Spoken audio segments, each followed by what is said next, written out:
All right, what's going on, everybody? Welcome to SaberSim DFS Office Hours. It is Friday, May 24th here.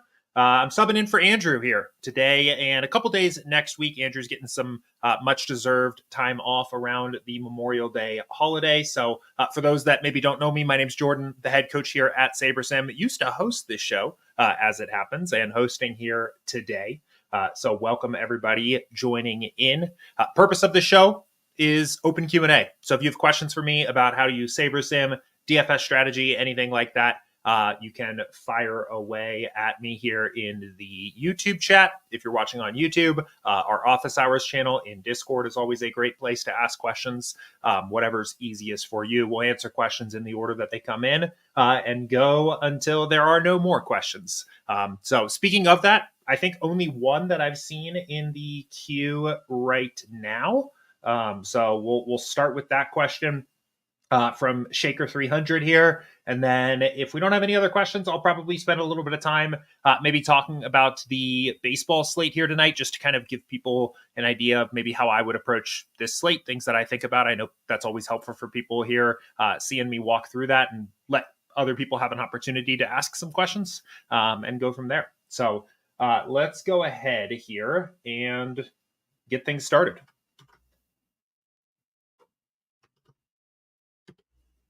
And been a little while since I've done this here. Had to adjust the setup around, move some things around to fit everything. So if sound or video is having issues or anything like that, if you can't see my screen, please just let me know. Anything like that, I'm happy to help. But whoops, sorry, Sammy, we'll get to your question in a second here. I wanted to start with Shaker since he sent this one in earlier today. If I don't select a contest field lineup grouping under the contest tab, will it default to none, flagship, or an average? I'm assuming it does matter. So I was looking at this here before I hopped on, and I don't really actually see a way to do this here. Whether you're creating the contest sim from over here, the field lineups, I assume you're talking about contest field. This will default to flagship, so maybe that answers your question right off the bat. But I don't know how to a way to like make this empty. So presumably it's going to default to flagship, right? Same thing in the contest tab. Like all of the contests that are in here should default to a field lineups here. So if you're in a state where this is empty, I would just change it to something, because that seems like maybe like kind of a minor bug or something like that. A contest sim won't run without field lineups anyway. So if you're in that situation, you'll probably, if you try to run the contest sim, it probably just won't work anyway. But I would just make sure that there's something selected here. And I think the default value probably is flagship in that case. So, but the second question, definitely one that comes up often here. If I miss lock and have a dummy lineup in, when I try to late swap, it still only swaps one lineup. Can I create a unique set of lineups so I can at least have some diversification? So like backing up from, when you're actually in this spot, the best advice I can recommend, without a doubt, is get in the habit of filling your entries file when you register for contests, especially on SaberSim. It's so fast to, just quickly, like, I guess on DraftKings, you do need to make the two changes here, but say you have 150 lineups, just build these things, enter the first 150 by Saber score and just get them in, and just make that a part of your registering for contest process, right? Whatever that looks like. I typically end up registering in the morning. A lot of times go through, like, this is what I'm going to play for today. Just fill them with real entries, because then in this kind of situation, you've got unique lineups in place. And if you miss lock, right, that happens to me from time to time, where I'll register for something and I'll just honestly completely forget I even registered to play it. Then you at least know you have real entries in there, and not a dummy lineup. So it's just way faster. It only takes a couple minutes to knock this out and get those entries in there. Let's say, though, you're in this situation and, game started, you've got one dummy lineup in there. The easiest thing to do is to, what I would recommend doing here is to lock in the players that are actually in the lineup. So, and then eliminate the rest of the players in the pool. So let's say you were in a situation where you missed this first lock, and then it's like 530 or 525 or something like that. The next games are coming up and you've got 150 identical of the same lineups. What you can do is go in and identify the players from these early games that you actually have in your lineups here, and lock them in, right? So, let's say you got a couple Mets, you go in, you hit lock, and then exclude the rest of the players from these games from your pool, then build the number of lineups that you actually have. And that will basically build you, 100, say it's 150. That will build you 150 unique lineups, while making sure that they're valid edits, because you've locked in the players whose games have already started into those spots in the lineup. And then you can build 150 around that. That's probably like the easiest workaround when you're in that situation. But again, can't recommend enough to get in the habit of building your lineups, filling them with not a dummy single lineup that you just slap into DraftKings, but a set of like dummy early in the day lineups that are just a little more flexible if you end up in a tight spot later. Really does just help out there. So I think that's probably the best way to go about resolving that problem. I think I've seen other creative ways that people have come up with it in Discord before to try to fix that. I think that's probably your best bet. Another thing you can do, and I can't demo some of this stuff up very easily right now, but another thing I've seen people recommend before is actually take that CSV, right? And so you've got a CSV that's all the exact same lineup. Find, let's say, like, outfield is probably the easiest one to do this with, because outfield has so many players in the player pool. You can just scroll down to like the min priced outfielders and find on the right side of a CSV on DraftKings, it typically has all the players in the pool available. And you could take that list, basically just find a list of 150 or so nearly min priced outfielders, and just copy and paste that entire list of IDs and replace your entire like third outfielder with random min priced guys. And you wouldn't want to leave that in there, but that will uniquify all of your entries all at once. And then you could re-upload that to SaberSim and then run a late swap. SaberSim is then going to identify that those are all unique lineups and then swap accordingly. So it's kind of another trick you can do here to get around that. I keep forgetting my camera's over here. I had to move some things around because I haven't done this live stream in a little while here. And my other screen is over here. So I've got chat. I've got you guys over here. I've got the camera over here. I keep looking the wrong direction because I'm so used to having the camera on the other side. But anyway, that's probably the easiest thing to do. So, but yeah, best practice there is to put your lineups in ahead of time there. So, and then Samuel said, I understand that SaberScore looks at projection, upside, and ownership, but how do I identify if the lineup is chalky, balanced, or contrarian? It seems like as long as it's identified as plus EV, nothing else matters. Yeah, I mean, I think that is true to an extent. And that's kind of the value of looking at something like SaberScore or a contest sim, right? Is that when we say, I talk a lot in my videos about how the right lineups that you want to play are a balance of projection and ownership, right? But that doesn't mean they're literally a perfect balance of those two, right? There's a spectrum there of, sometimes that's going to be a lineup that projects so well, it can afford to have a little higher ownership. And sometimes that can be a lineup that maybe doesn't project as well and maybe has like 2 contrarian stacks in it, but it is so low owned that it is kind of paying that back that way. And that's how the formula for SaberScore is set up here, right? So a lineup could have an immensely high projected score such that it outweighs whatever that ownership is, or a lineup's ownership is so low that it is punished less than lineups that project a fair bit higher than it that are much higher owned, right? So, I mean, in terms of ways that you could identify how much is coming from what, you can look at the projected score and the ownership, right? And get a sense, especially using something like the aggregate metrics here, right? So we could say, let's put average projected score and average ownership up here as metrics. So you can see how lineups are grading out here. So this lineup is much higher owned, and average is, I guess, actually a little bit of a weird thing because there are going to be some exceptionally low projected owned lineups probably in this pool. But you can see that this lineup is higher projected than the average lineup in your set here. And this is a much higher owned lineup than the average lineup in your set. So you can kind of get a sense of where lineups are earning their share, looking at things like SaberScore from that perspective. You could also, another thing you can do, and this would require being on at least the SaberSim Pro plan, is setting up a custom metric that is basically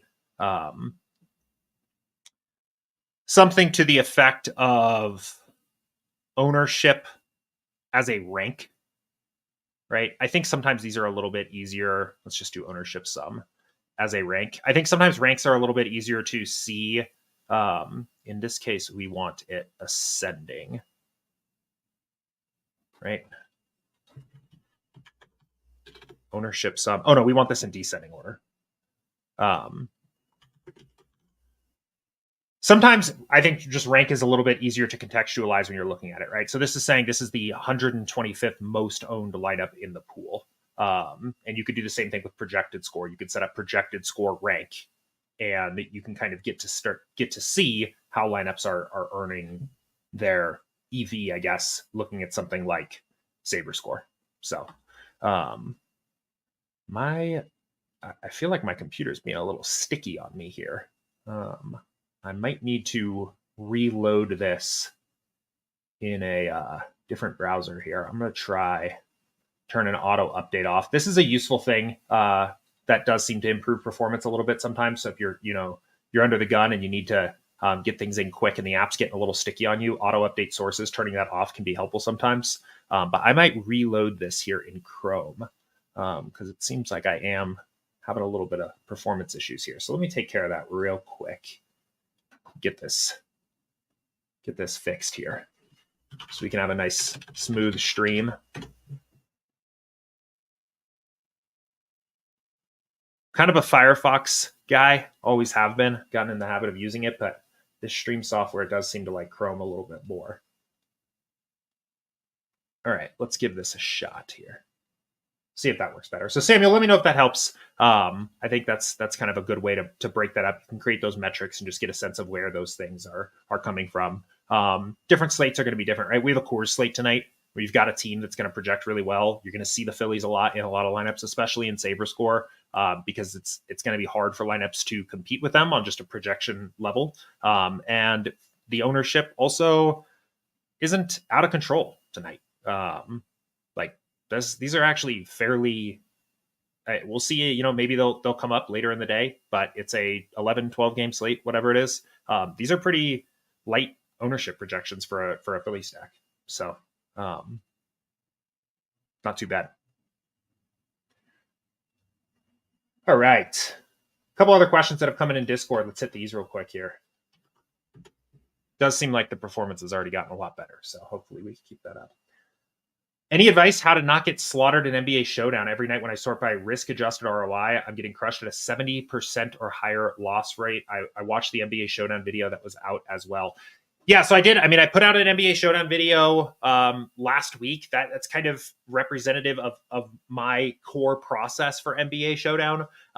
It's interesting to me that you are, I think there's two kind of competing ideas here, right? Like sorting by ROI might mean you are playing well, or risk-adjusted ROI, right? They're gonna kind of give you similar lineups.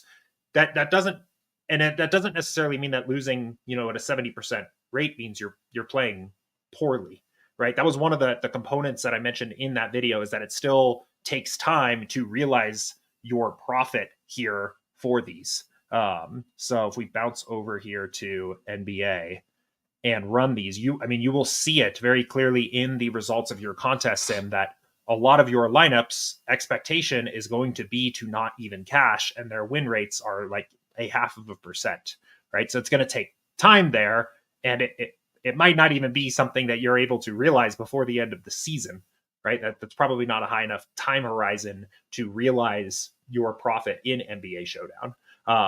So one thing, I would do two things. The first is make sure you're taking advantage, and this was another part of that video, of the contest flashback tool as just a way to make sure that you are playing in a profitable way, right? This is tonight's slate. Let me see here. Back this up to yesterday. And coming in here and just making sure that even at like post lock and after the contest is done, whatever contest you ended up playing, that your lineup's still graded out as profitable. And if they didn't, and you're following the directions that I gave in that video, a lot of times when that happens to me, which it does happen, I like to go in and see like what's the discrepancy there, right? Like why was a lineup that was projected to be profitable no longer profitable in the post contest sim? A lot of times that's a field lineup thing, right? Like we do the best we can with our field lineups. We put a lot of work into our ownership model and our field lineups to look and see how did, like, what do we expect lineups to look like, but we're not always going to be right. So you can go in and see, what was the difference. One thing I like to look at a lot here is the projected ownership versus the actual ownership, and see if you can tell a story of what happened there. Like why did a lineup end up, and this is a little bit of a weird situation here where the projected ownership has gone to 0, but you can look and see what was the discrepancies between projected and actual, right? Obi Toppin is a really good example here on this slate. Projected ownership 31.6 came in at 46%. All lineups with Obi Toppin are now going to come in with a lower ROI than expected. So if you're looking in the post contest sim and your sim ROI is a lot lower than you would have expected, or has even gone to 0, well, maybe having Obi Toppin was probably a big reason for that. That's something we look at too, right? In our review, then we go back at making models and saying, okay, like what about this situation led to that? Is that something predictable and something we can improve in our ownership projections in the future? But you can also look at that and say, were there clues as to why that might have happened? Was there limited value elsewhere in the slate, right? Like, was it a value thing? Was it a narrative thing? Was it a coach speak thing? Was it a minutes thing? Like, what led to this player coming in much higher owned than expected? So that's kind of the process of review that should take place. And again, that what I'm specifically saying here is, if you are finding that your post contest flashback ROIs are low, that's what I would do. If your post contest flashback ROIs are pretty high relative to other players maxing the contest, and you're just not profiting, right? Like it takes time. The ROI that you see in a lineup is coming from its probability. Its probability of having that top 1% outcome is higher than expectation, but a top 1% outcome is still rare. There might be 10 slates the rest of the year if we're lucky in NBA Showdown, right? There's no guarantee that you're going to even be profitable even playing in a plus EV way over the course of 10 slates.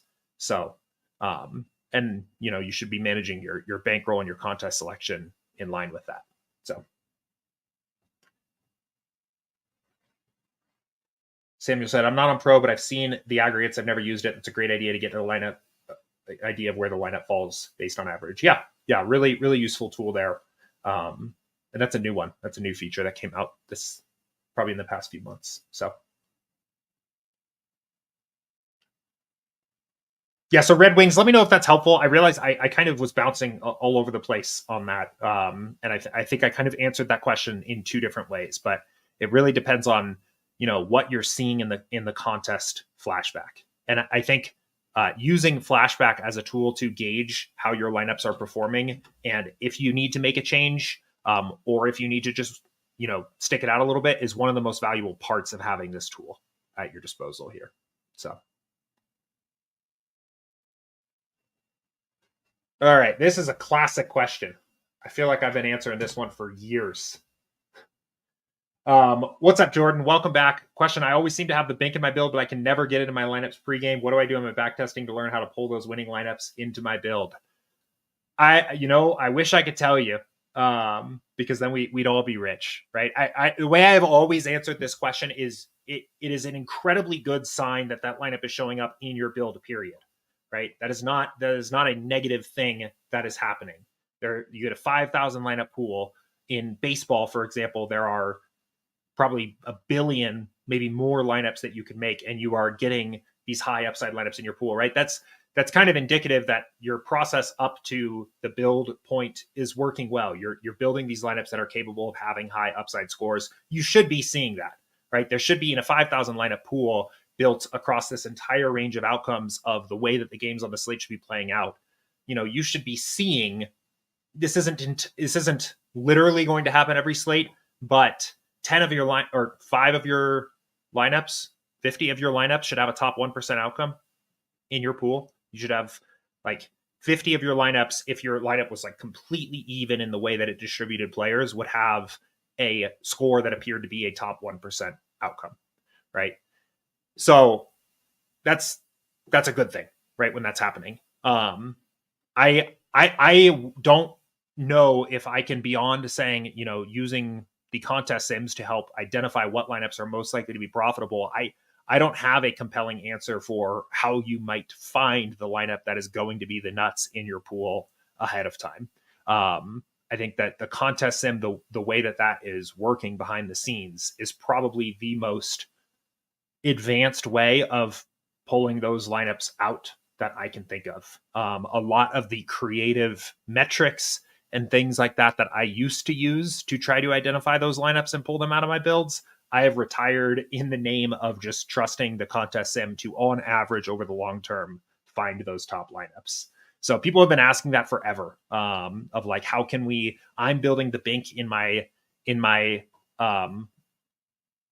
build somewhere. How do I actually pull it out into my entries file? And I think that has always been a challenging problem to solve. And I have always answered that by saying you should think of that as a good thing and know that you are going to realize that over a long sample. That is a good thing. That is also a good argument for why spreading out your lineups into as many entries as possible and following the profit plan is such a good idea, right? You give yourself more exposure to your entire pool each slate you play, and give yourself more opportunities of just getting any given lineup into your entries file. So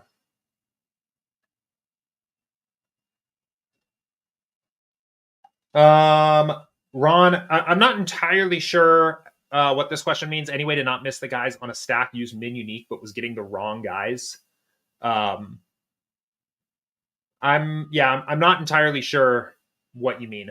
You could, if you could always set up rules if you have certain players that you think must be in a lineup for a stack to be used, right? So if you don't want, you could do something like, if we're stacking up the Astros, we could make a rule and say, if at least 3 players on the Astros are used here, let me get these guys in, something like this. And maybe we actually remove Jordan and Kyle Tucker or something like that. And you're saying, if at least 3 of this group is used, then you have to use one of those 2, something to that effect, or one of them, right? You could set up rules like that. I don't tend to like these kinds of rules in general. I think these are unnecessary for the most part, right? The Sims are going to do a good job of picking up on what this rule is trying to do, right? The reason you would make this rule in a traditional optimizer is because an optimizer is just building based on the averages, and you're trying to teach it the characteristics of what makes a lineup have upside. You're saying, well, we need to correlate these players. The optimizer says, here's a bunch of numbers. This player has this projection at this salary, fit them into your lineups. And you say, well, actually, the Astros are more likely to achieve all higher than their average projections all at once, so we want to stack them. And the optimizer says, great, what are the best projected average players for the Astros? Give me these 5 guys in 100% of my lineups, right? And in this case, you would be getting Alvarez, I guess, in that case. But then you say, no, actually, these 2 hitters are the ones that drive this offense forward, right? When the Astros go where Alvarez and Kyle Tucker goes. So if I'm going to stack this team, they're likely to succeed. I want to incorporate them into my lineups. So then you make this kind of rule. So you say, if we're doing this, then make sure one of these guys are in there. You're kind of teaching the optimizer step by step how to build a lineup with upside. When you build one with SaberSim, right, and you get an Astro stack, it's not just because it was the Astros' turn to get stacked or because they do well point per dollar on average. It's because that is a simulation of the entire slate where the Astros stack was optimal.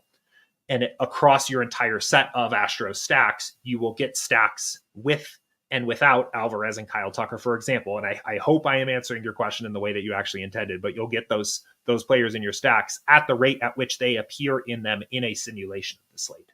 So you don't really, I just don't think you need to do this. I think it's probably just busy work at best for this kind of thing. So I feel very similar to about gaps in stacks. That's one that comes up a lot where people say, hey, I'm getting gaps in my stack. I'm getting the 1, 3, 6, 7, 4. I don't know, something like that, where there's players missing from the stack. It's a very similar situation where that rule comes from traditional optimizers that don't have any basis for understanding the correlation between players. They don't know that players are, 1, 2, 3 are particularly well correlated compared to 1, 6, 8, something like that, right? Well, the Sims do, right? If you look, and then they can balance the differences between those two, right? Who is Kyle Tucker most correlated to? Well, it's Altuve and Alvarez, right? When using Kyle Tucker, you should include those two players together. You should be more inclined to use those two players together. But where on a traditional optimizer, it doesn't have any basis for understanding the nuance there, why sometimes you might not want to, a sim does. A sim can actually calculate the value of this correlation and determine when it is worth it and when it is not worth it. So very similar there. What happens when I filter for dupes? I've been doing no greater than 2 dupes, but I don't know if it's hurting my selection pool or helping, especially in NBA Showdown. Yeah, I tend to like this. It's something that I often end up doing as well. Let me build some lineups here while I'm talking about this here, so we at least have something to work with. I like this. The main reason why, actually, I don't think we're going to do, let's do 1,000 because it does take a little while to build lineups for Showdown. So the contest selection or contest sim is taking into account duplication already, right? We have a field of lineups. We say this is what we think the field is likely to play, and then we sim each lineup in the contest sim against that pool and see how it performs. And that expected field does have dupes in it. There's 2 things on that. The first is that contest field is a 10,000 lineup field. It can't be bigger than that right now. So if you're playing contests larger than that, right, we're going to lose out on that nuance of this lineup that we think is going to be duped 10 times in a 10,000 person field might actually be duped a lot more than that in a much bigger contest. So we'll miss out on that component. And the other thing is our NBA Showdown field lineups are good, but I think there's room for improvement there. I think we sometimes miss how likely a lineup is to be duped on the high side, right? I think we do a good job of identifying the field lineups in general, in a general sense, but we might think a lineup is likely to be duped 12 times, and it's actually probably going to be duped like 50 times. We miss a little bit of that nuance. That's something we're working on and hoping will be in a little bit of a better spot for next season. We did do a big improvement to NFL fields in the middle of NFL season last year. That really dramatically improved that. If you were with us for NFL last year, you probably remember that happening, where we did a much better job of picking up on the very highly duped lineups in the pool. That will be rolled out to NBA probably for the start of next year, most likely, and make things a little better. But I think we maybe underestimate the magnitude of how likely a lineup is to be duped sometimes. So all of that to say, I don't mind filtering lineups out that say that they're going to be duped. Even lineups, let's actually just experiment with this a little bit. So let's take let's say these are going into the mini max, and let's run a contest sim and just see. The nice thing with the contest sims, though, is when you set up guardrails to protect your lineups. So I often end up filtering out lineups that don't grade out as profitable whatsoever and set up some aggregate metrics to see how deep into my pool I'm going. You can kind of be aggressive with the other things that you're doing. So, for example, let's filter out unprofitable lineups here. So ROI is greater than 0. And then set up some aggregate metrics here as well. Say average ROI and min ROI. So these are kind of my base guardrails that I tend to set up most builds here. I like this because it filters out the lineups that have a negative ROI, but then it also just shows me very clearly where I'm going with my build. So now if we also filter out lineups that are duped, so I do this one from time to time. Let's start with hide lineups greater than 0, dupes greater than 0. So this is any lineup that got duped at all. And you can kind of turn this, well, I should have looked a little closer at this before I did that. But if we remove that, we're at 150 and 186.5, right? And if we add it back in, we're at 162 and 119. So we didn't really go down too much here. But what we did is we're now playing a set of lineups that's going to be even like less duped and is a little more safe in its ROI because it has, it's projecting less dupes to begin with. So I think this can be useful. This is something that I've played around with. And, the thing to be careful of with this here is different. This impact is different on different slates. Like I have seen this where I put this filter in and my ROI craters. Or especially if you need 150 lineups, right? I mean, I only built a 1,000 lineup pool, so you could obviously build out the full 5,000 lineup pool and have a little bit more lineups to work with. But I have done this before where I build 5,000 lineups, I run the contest sim, I filter out unprofitable lineups, and it trashes like 4,200 of them, and then I filter out lineups that are duped even once in the contest pool, and I'm down to like 180 lineups, and my ROIs are very low. Like at that point, maybe you're better off playing lineups and accepting a little bit of duplication in your pool. But this one actually seems like especially if we were only playing 20 lineups, this one seems like we can do this pretty effectively. And you could start playing with things like salary too, right? Now we say also only show lineups where the salary is less than 49.6, right? Let's say like we want to play some lineups that leave some salary on the table, right? Well, now we're down to 116. Our lowest ROI lineup has gone down to 65.2. But in theory, we're capturing some of that ROI back by playing lineups that are less likely to be duplicated in a really large field tournament.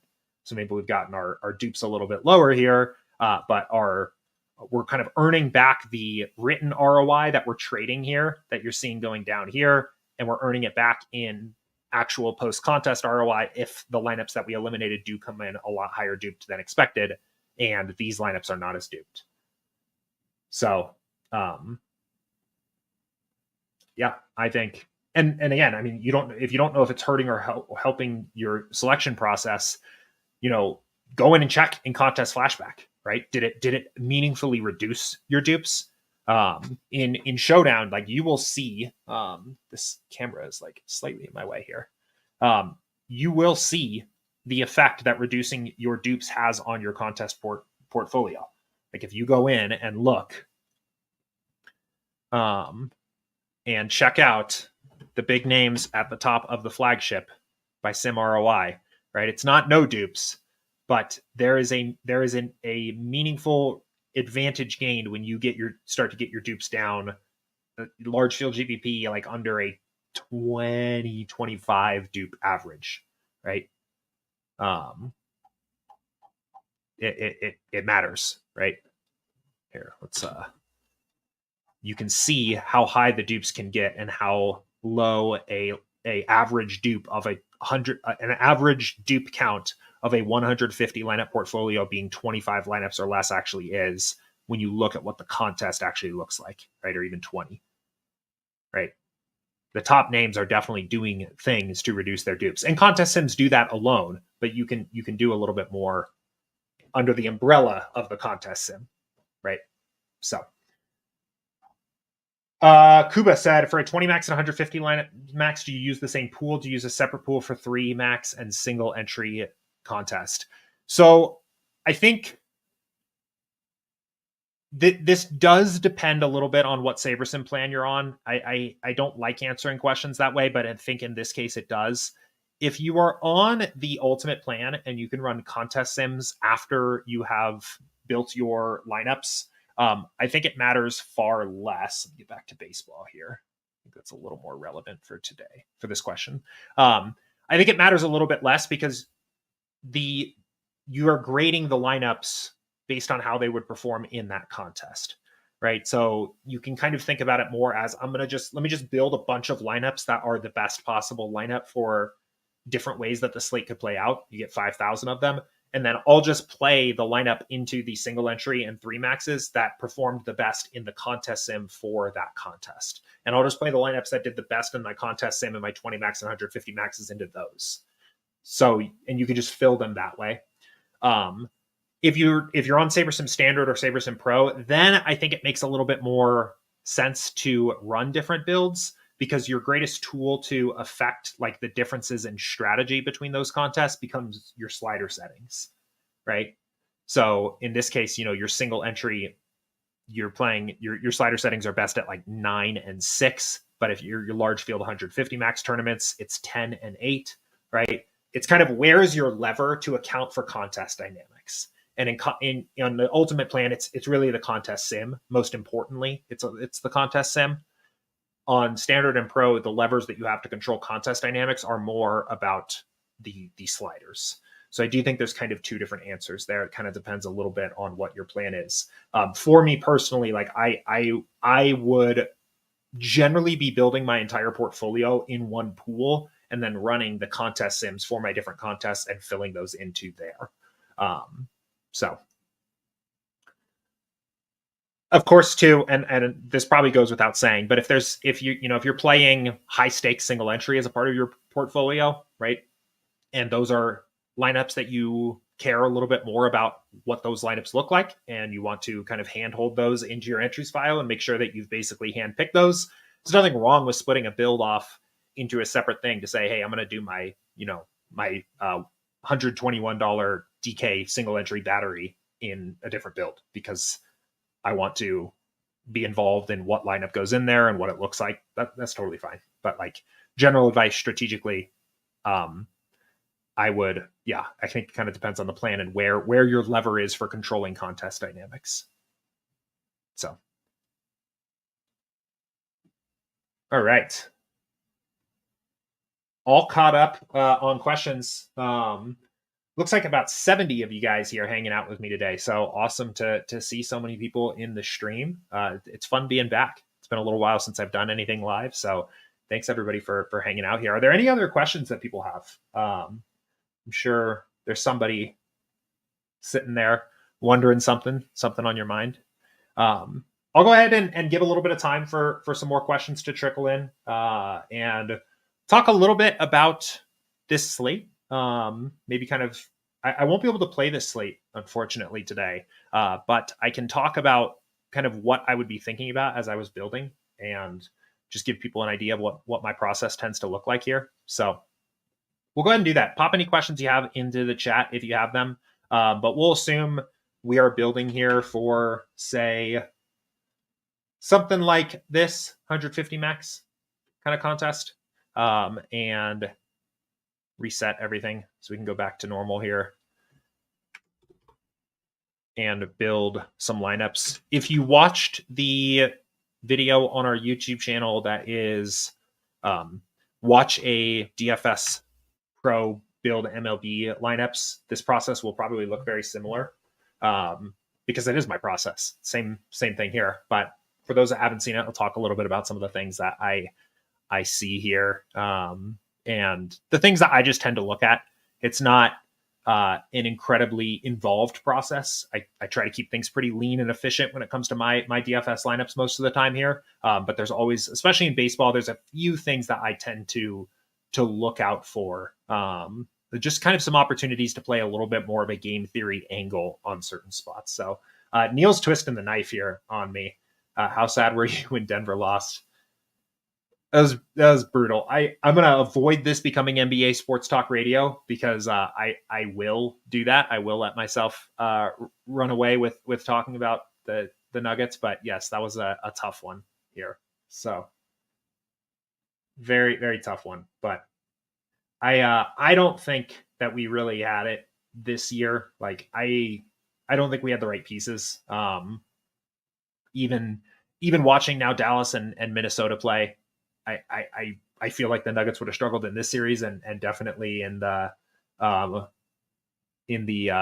next, like potentially the NBA Finals. So Neil's a Wolves fan. Well, congrats. That's good. That's good. I'm excited for the Wolves too. They're a fun team. So anyway, we've got the build up here. So we've got 150 lineups, pool of 5,000.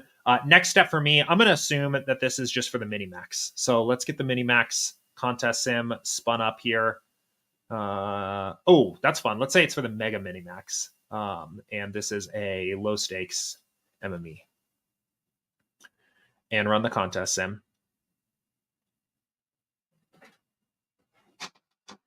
Neil says, think the Nuggets got exposed for a lack of depth. They will be back. Yeah, I mean, I'm hoping so. I hope that we at least explore some roster moves this offseason, because I think there are some issues with the team.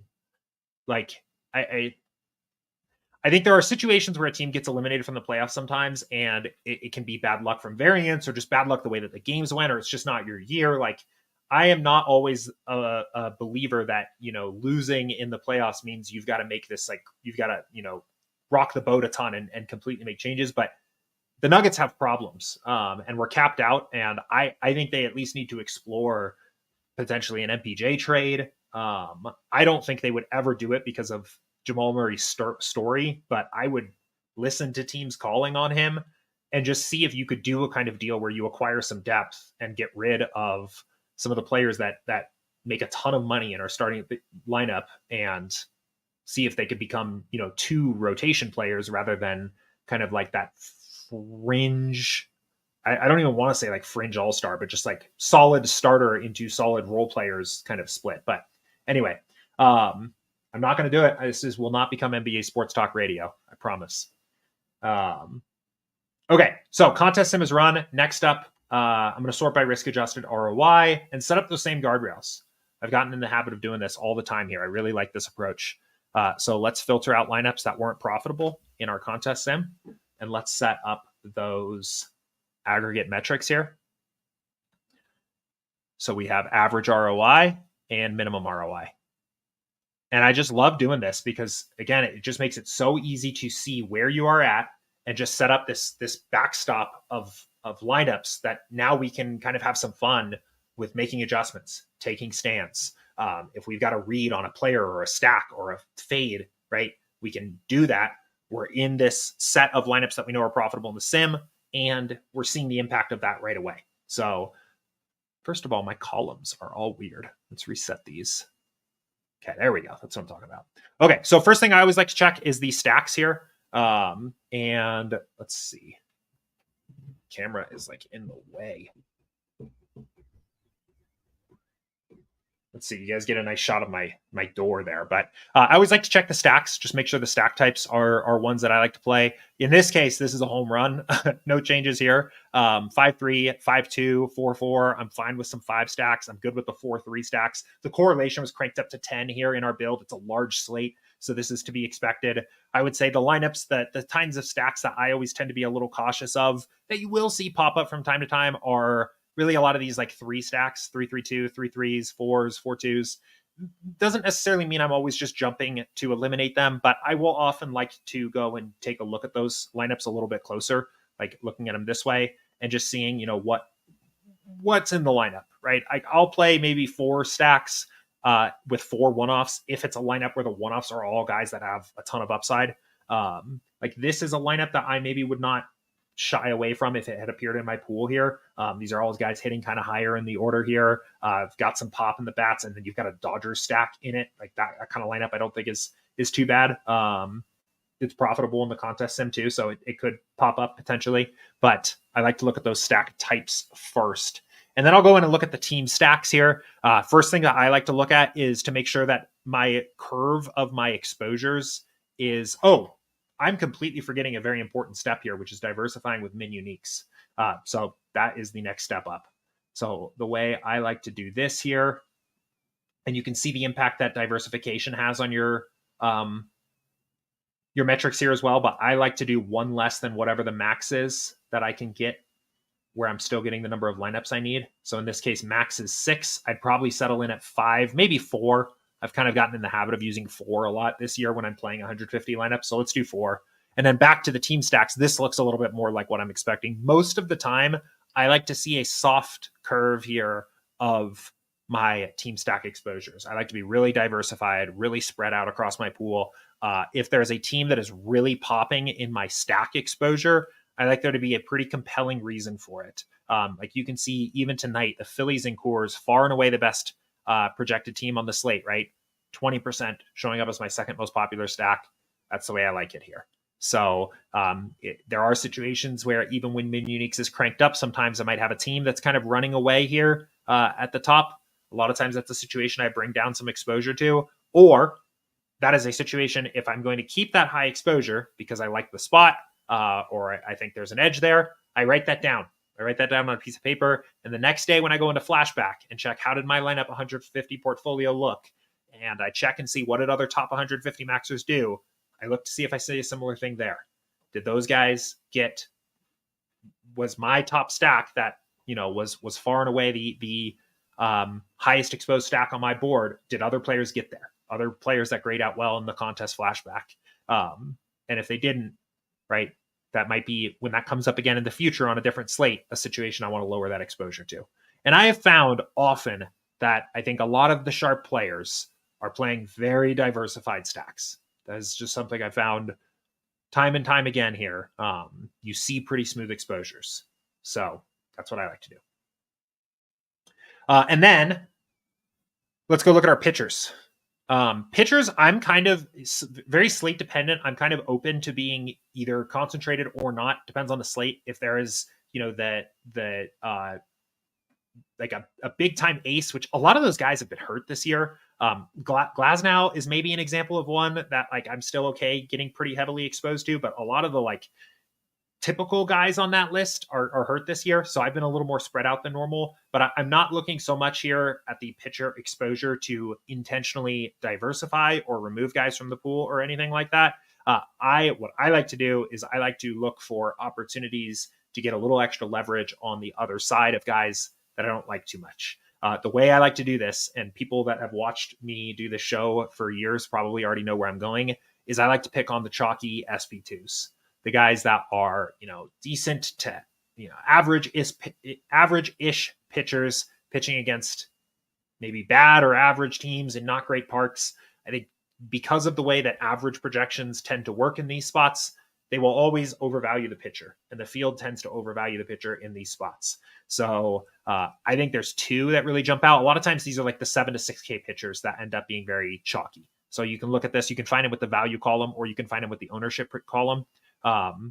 So like not so much Justin Verlander, maybe I think there's an argument there. Not so much Corbin Burns, right? I'm not talking about like the top flight ace against a terrible team in the White Sox that I want to, jam White Sox stacks. I'm talking about Patrick Sandoval, Christian Scott, those kinds of guys. Cheaper guys that project well point per dollar, that I think these situations just have a lot of variance. So I would look to see, are there opportunities to fade those pitchers? And I guess rather than specifically saying fade, right? I'm not saying, okay, I have 35% exposure to these guys, uncheck, call it a day. Really, is there opportunities to leverage some of this by getting some Guardian stacks and Giant stacks? The way that I look at that, a lot of times, the way I answer that question, we're actually already getting the Giant stacks, so love that, is with the pool exposure, right? And this pool exposure is how many lineups in our pool of lineups we filtered out to identify only the profitable lineups from our pool. Well, what percentage of those contain a certain stack in them? And a weird slate tonight, 45% Philly stacks in our pool here. So these numbers are all a little deflated, but a lot of times I'm asking myself, are there lineups, like where does this lineup rank? Where does this stack rank in that pool exposure? And you can see, right, Giants are a top 7 stack. They're number 7 tonight in our pool exposure of profitable lineups.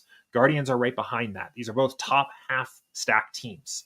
And that is just a product. That is just a number that is describing how often they're showing up in the best possible lineup you could build by fantasy points. But when we look at the ownership projections, we see like we're also getting some negative leverage on them because they will be very chalky. They're playing against pitchers that are going to show up in a lot of our opponents' lineups, right? We're getting that negative leverage there because people are even less likely to play Guardian stacks if they're using Patrick Sandoval in their lineup as salary relief. And I think there's upside there. So I typically will not adjust this from the pitcher side, but those are teams that I will like to get to. So we're already getting to San Francisco, so I'm not going to make any adjustment there, but I want to get to some Cleveland stacks here. So I would probably at least look at trying to make this a more heavily stacked team in my portfolio here. And seeing kind of the impact, maybe 15% ish feels a little right. I might even like play with going a little bit higher than that. And where I'm getting this number from is I like to, I maybe get about, 2x the pool exposure here, right? Pool exposure saying, hey, they're coming in the optimal lineup in about 9% of the time. I want to double up on that because I'm trying to like get some leverage on this situation. I'm not trying to get completely out of line with my exposure here. I'm not like, I wouldn't want to be 40% Cleveland stacks, but I want to be getting up there as a way to fade that. And, sometimes this means I'm on the exact same other side in other lineups, and I'm okay with that. Right. So I am here. I have 33% Patrick Sandoval, and I have 18% Cleveland stacks. I'm good with that. I have no problem with that in my portfolio. But now I have this leverage on what I think is a fragile spot. And I just time and time again think chalky SB2s are always a fragile spot. I always do. Another thing that like I don't worry about is how those stacks show up in my lineups. I let the Sims and SaberSim kind of decide that. I don't typically come in here and say, I want to make sure I'm getting a ton of 5 stacks for this team. I don't come in and say, I want to make sure that's happening with mini stacks. I let the Sims kind of figure out that component of it. And there's a lot of variation there. Sometimes it is the 5 stack. Sometimes I go through this process and it turns out I have a bunch of 5 stacks of the team. Sometimes I go through this process and it turns out I have a bunch of 2 and 3 stacks of the team. I just kind of let the Sims figure out that component of it. And then what I would do here is, so that's kind of like, that's probably all I would do at this point. I don't think I have other changes that I really want to force in. I would kind of go back and do one more sweep from the start. So I double check and make sure my stack types didn't get out of line, that I'm still happy with my stack types, and I am here. I'd come back and make sure that like my team stacks didn't get out of line. Nothing weird happened. I didn't end up all of a sudden like by bumping up Cleveland to 18%. I didn't completely lose my giant stacks. That would be something I would want to look into. Little things like that. I just kind of want to make sure that the general direction, the flow of my lineups is all still the same as it was. I've just made a couple tweaks. So, and this is how I tend to think about this most of the time, is rather than, 11 games on the slate, I have an opinion on every single one. I have an opinion on every stack. I have an opinion on every pitcher. A lot of times I'm going through, building the lineups. I'm running the contest sim, setting up the guardrails to make sure I've got this pool of effective lineups to play with. And what are the handful of spots that I think are an opportunity to exploit. And if it was this slate, I would say it's probably those Guardian stacks. That would probably be a direction I would want to go. So what's up, Nez? How's it going? Welcome. Doing my first live stream in a little while here, covering for Andrew today. So, but yeah, that's kind of the process here. For anybody that just jumped in, just finished up kind of walking through what I would call my base process of using SaberSim to build baseball lineups, how I approach most slates, especially for large field GPPs, where you're playing with 150 lineups and thinking about things more from the lens of exposure and on a portfolio level, than rather than kind of dialing in and building one good lineup. I do have a tutorial also on our YouTube channel. Let me see if I can get that pulled up as well here.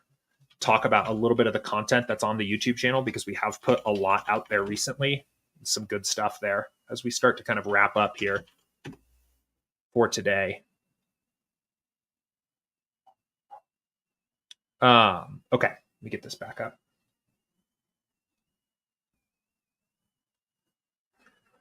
Yeah, so first of all, so this playlist here, in the playlist section here, how to beat MLB DFS in 2024, is kind of our course for this season. All videos that I think are really helpful for MLB DFS for this year. We just kind of walked through my 150 max process, which is, you'll see a very similar process outlined in this Crush MLB DFS, like a daily fantasy baseball pro video here. Very similar process. I do have a kind of guide to how I would build one lineup, or if you're playing a live finals qualifier, if you're playing a high stakes single entry, you just need one lineup. You're going to spend a little bit more time fine tuning and making sure that lineup is really good. This video, 5-step process to building profitable. And I think that's actually a typo. This should say a profitable MLB DFS lineup. So I do have an approach for kind of how I do that, very inspired by a lot of the same concepts. But that's a good video there. And this whole series, very useful, if you're trying to get your feet underneath you using SaberSim for baseball lineups this year. It's a great place to start with that. So cool. Let me see if any other questions have come in here. Do a quick sweep around Discord and around the YouTube chat one more time. But Joe Max says, when I'm downloading the lineups, I only get the player ID. Is there a setting I can use prior to downloading to get the names? No, there isn't, unfortunately. Our stuff just exports just with the ID. You can get creative with Excel with like some index match stuff or VLOOKUPs and match those if you're trying to do that in like a separate, whatever you're doing in Excel there. But our stuff just exports with IDs. So the way I've done this in the past, when I've kind of been playing around with some of my own Excel sheets, is just grab the projections file and load that into wherever you're putting your lineups, and just match those IDs to the player names on that source file. Is probably your best bet there. Dropping the ID into a macro so I can see the names with all the column data that comes with the download once the contest starts. Yeah, that should work. All right, cool. I'm not seeing any other questions now, and we are about at the hour mark, so probably a good time to wrap this up. I will mention, as always, if you are watching this and this is your first SaberSim video, and this looks cool, this looks interesting to you, we do have a free 5-day trial on our site, sabersim.com. So you sign up, get a free 5 days. It's actually a really good time for a trial. We've obviously got baseball going on every day, but we've got the NBA, NHL playoffs going on. We've got new NBA content on the YouTube channel. There'll be an NHL video dropping most likely next week. The French Open in tennis is coming up here next week. There'll be a video dropping over the weekend talking about tennis DFS strategy. That is a fully supported sport on SaberSim. We've got contest sims. We've got the simulations of each match. It is a ton of fun. Tennis DFS, I think, is super underrated, especially for the Grand Slams. The French is a blast. The US Open is a blast. Wimbledon is a blast. Like, the Grand Slams are super, super fun. Golf, obviously, going on. We've got a few weeks here now until the US Open, but it is basically peak golf season. That is a really fun sport. So just like a really good time to start a trial for SaberSim and get an opportunity to play a bunch of different sports over just a 5-day sample. So definitely check us out if you haven't checked us out before. In terms of stream schedule here, we are taking the weekend off here for the Memorial Day weekend. So the next stream will be actually Tuesday, and you can expect to see me on that stream again. Andrew will be back then on Wednesday and Thursday of next week, and then I will handle Friday's stream next week. So no Saturday morning stream tomorrow, and then no stream on Memorial Day on Monday, but Tuesday we will be back here, and we'll be back in the saddle for next week. So appreciate everybody that was hanging out, tuning in, asking questions, just lurking and watching and listening along. Wishing Neil the best with his Wolves here in the Western Conference Finals. And I will see you all on Tuesday. Have a good Memorial Day. Thanks. See everybody.